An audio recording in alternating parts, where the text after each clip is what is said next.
Hi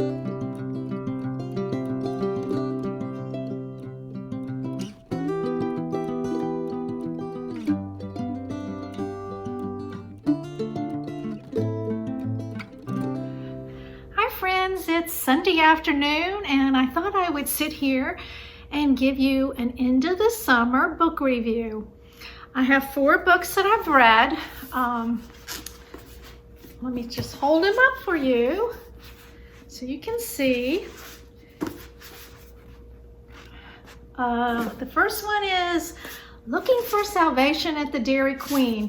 One of my subscribers, Deb, asked me had I read that, and it sounded like such an intriguing title that I ordered it and read it.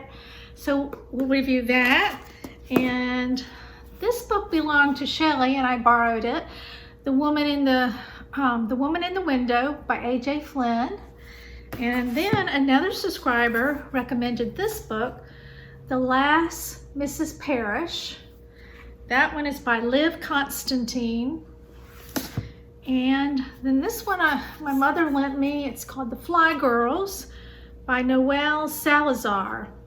So we're going to start reviewing them and see if I can get you interested in reading them, or if you have read them, let me know what you thought. So the first one is this one by A.J. Flynn. It came out in 2018, I believe the copyright is. Yeah, 2018. And A.J. Flynn is a male author. And it's about a lady who lives in New York City, and she suffers from extreme paranoia and will not go outside. What is that, agoraphobia? I don't know, one of those phobias. She is a psychiatrist, so she's smart. She knows what the problem is, but she can't get beyond it. And she also, her medicine of choice is wine, so she drinks a lot of wine. In the beginning of the book, you are led to believe that she is separated from her husband and her daughter. And she has an apartment in her house in New York City, and she rents it out to a guy. But what she does for her pastime is sit by the window and watch her neighbors come and go and imagine the lifestyle that they live. She kind of fantasizes about them. And a new neighbor moved in. He was a man and a woman and a son, and their last name was Russell. And a woman came over and introduced herself as Mrs. Russell, and she met the son, and it's a real thriller. Let me just tell you that. And I can't say too much because it really would give it away.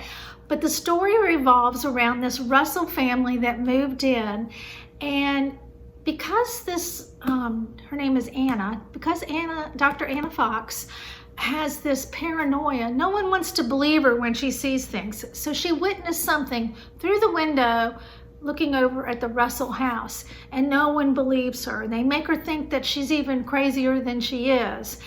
And so as the story progresses, you dive into her life, and the author explains to you what happened to her to make her become this way. And anyway, story keeps going. Mr. Russell knows she's on to him and what he does to her and the resolution, but it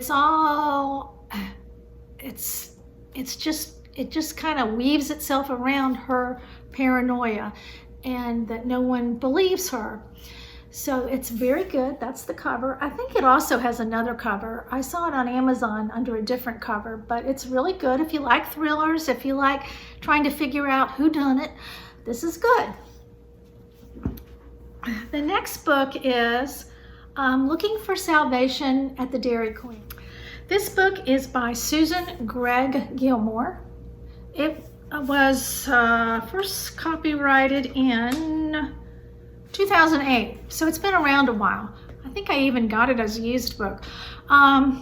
It's about a young girl who is raised in rural Georgia by her preacher father. She has a sister, and the sister is a younger sister, and this character. I forgot her name already. Oh my gosh.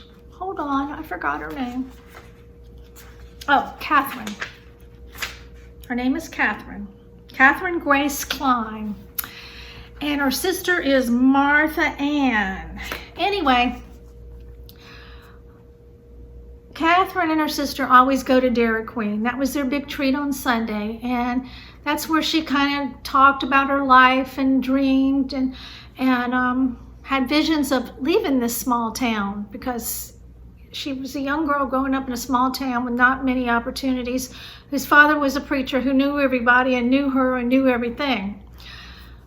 But as you all know, the way the story goes, happiness is in your own backyard. So it's what she goes through to finally realize that living in this town is also, even though it has its drawbacks, because everybody knows everybody and everybody knows their business, it also has a lot of benefits.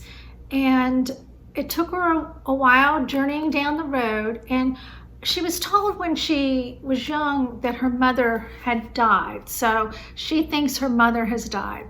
And that's all I'm going to say, because you know what's going to happen there. You know, they always rise from the dead.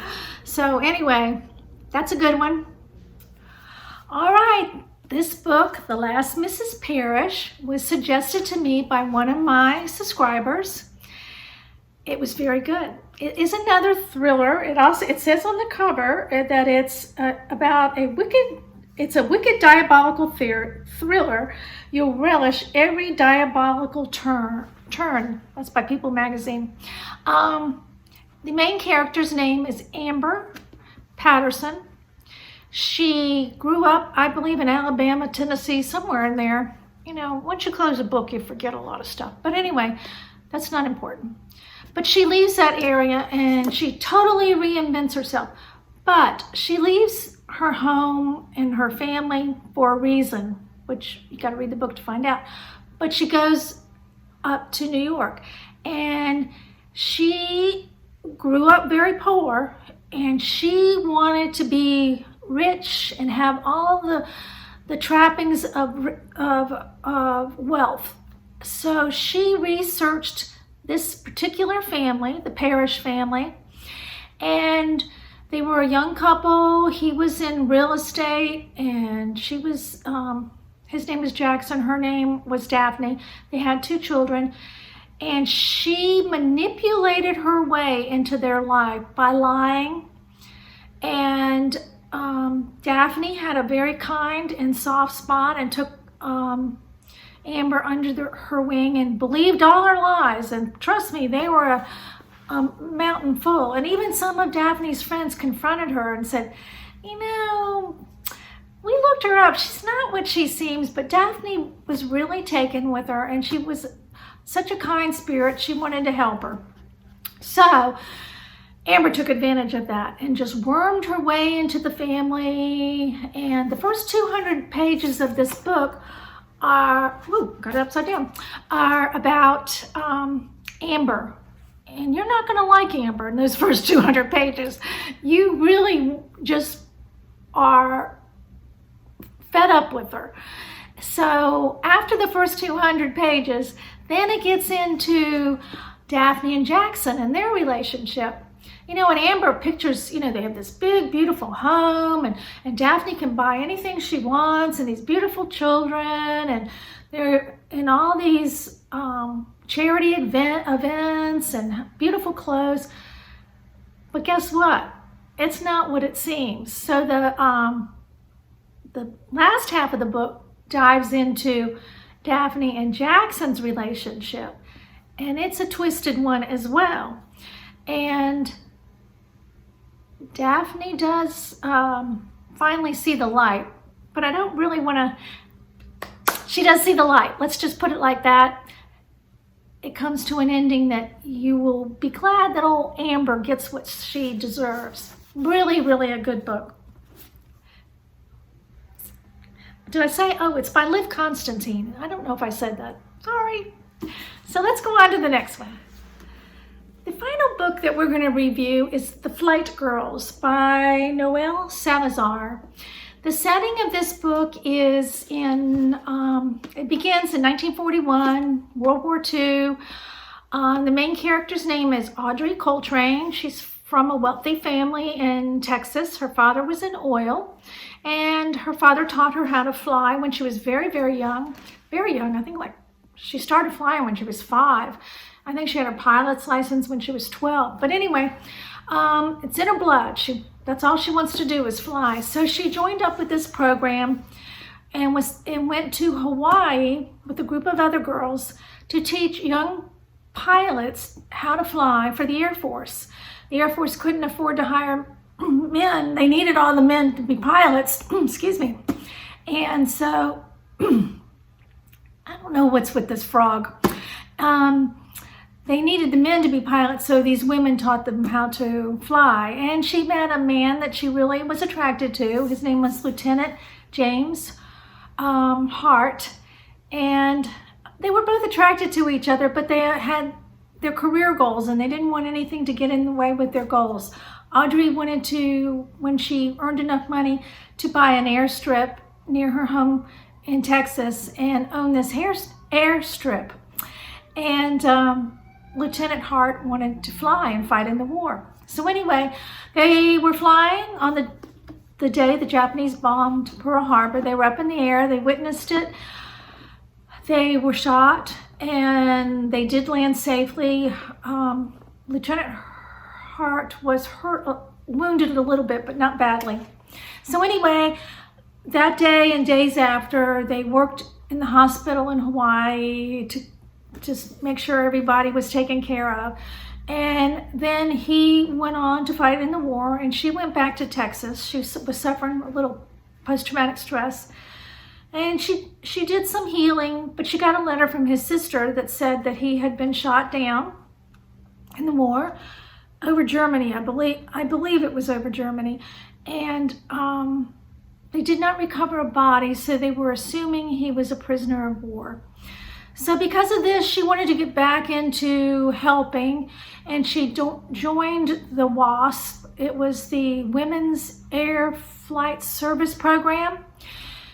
And they trained just like they were in the Air Force, although they were not considered enlisted personnel. They were still civilian, but they trained, went through boot camp and all that. Anyway, she did this, and she was stationed at a base in Texas. And her job and the job of these other women were to fly planes that had been repaired or newly built to airfields where they were needed. So she does this, and then the war comes to an end, and she goes back home. She gets her airfield, but she does a very heroic thing. She goes to look for Lieutenant Hart. The war is over, and she works some connections that she met when she was a flight trainer, and she goes to look for him. And I'm going to leave it at there, because you got to read it to find out what happens. It was a very good book, really good. So that's all I have, just 4 books. I'm kind of slowing down. I don't know why. Just I've ordered another book. It's the 5th book in the Nantucket Inn series that just came out, so it's supposed to be here next week.